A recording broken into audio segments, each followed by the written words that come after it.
Mga kababayan, walang kredibilidad ang akbayan upang mag-endorso o magsumite ng impeachment complaint. Ilang ulit ng hayagang ipinahayag ng kanilang pinuno ang kanyang intensyong tumakbo sa pagkapangulo. Isang malinaw na indikasyon ng pampulitikang motibo sa likod ng kanilang mga hakbang.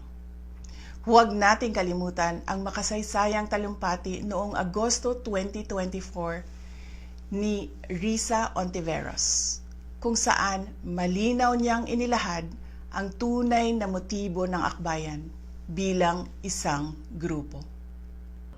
At habang ang anak niya ay may kapangyarihan pa, hindi magiging madali ang ating laban. While VP Sara is in power, the threat of a full-blown Duterte comeback is still a very real and present danger.